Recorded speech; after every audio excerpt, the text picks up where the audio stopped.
और ऐसे मौके बहुत ही कम मिलते हैं और मैं चाहूंगी कि थोड़ा समय निकाल करके यहाँ पर आप लोग कुछ बोले तो हमें बहुत अच्छा लगेगा। बोलिए भक्त और भगवान की, बोलिए श्री कृष्ण कन्हैया लाल की, बोलिए राधा रानी की, बोलिए पवन पुत्र हनुमान की। आज इधर भैया जिस समय नारद जी तो भगवान का तप करने के लिए चले गए और भोले बाबा कहने लगे देवी अब तुम जो पूछ रही थी कि भगवान इस धराधाम पर किस लिए आए तो मैं तुम्हें बता दूं अपने भक्तों के उद्धार के लिए ही भगवान इस धरती पर आते हैं।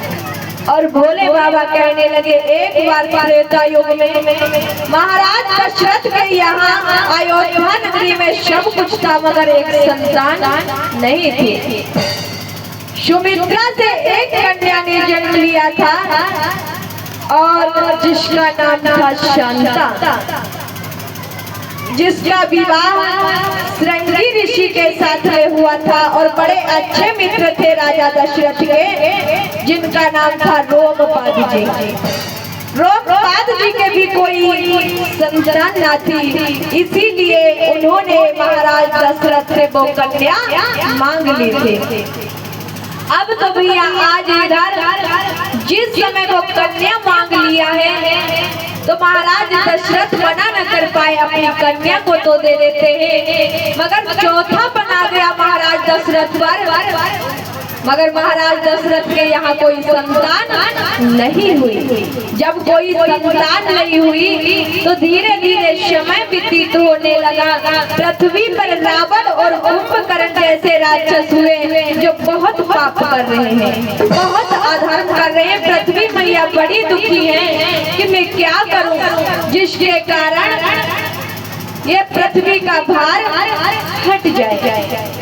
अब तो भैया पृथ्वी मैया गाय का रूप बना करके आज इधर आई है और सभी देवताओं को लेकर के भगवान से निवेदन कर रही है कि हे नाथ आप मुझे दर्शन दीजिए। अगर इसी तरह से पाप बढ़ता रहा, अत्याचार बढ़ता रहा तो हे प्रभु मैं कैसे रह पाऊंगी, आप कुछ न कुछ उपाय कीजिए। अब तो सभी देवता और भोले बाबा भगवान की स्तुति कर रहे हैं, तभी सभी देवताओं की पुकार सुनी और आकाशवाणी होती है।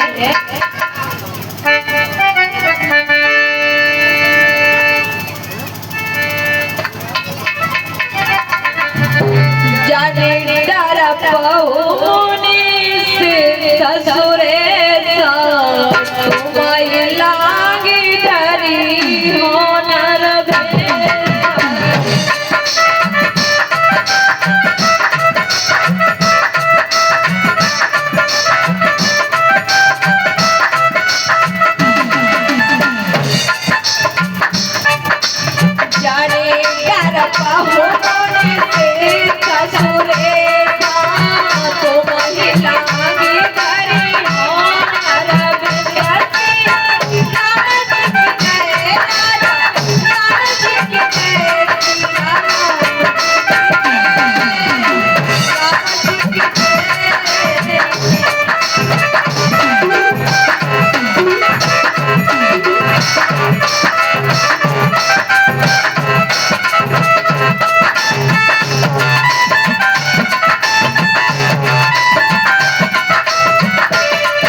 पृथ्वी पर जल्द ही अपने अंशों के अवतार के साथ में महाराज दशरथ के यहाँ पुत्र बन करके आ रहे हैं। जैसे ही आकाशवाणी हुई सभी देवता हर्षित हो गए कि अब तो हमारे दुख दूर होने का समय आ गया है। और एक बात कही कि देवता जो है वो बादल के रूप में पृथ्वी पर जाएं और हमारा इंतजार करें, समय पर मैं आ जाऊंगा। अब तो सभी देवता बादल बन करके इस पृथ्वी पर आ गए और जब काफी समय गुजर गया भैया भगवान नहीं आए, तो आज सभी बानर भगवान को पुकार रहे हैं, प्रभु अब तो बहुत समय गुजर गया, कब आओगे और कैसे पुकार लगा रहे हैं।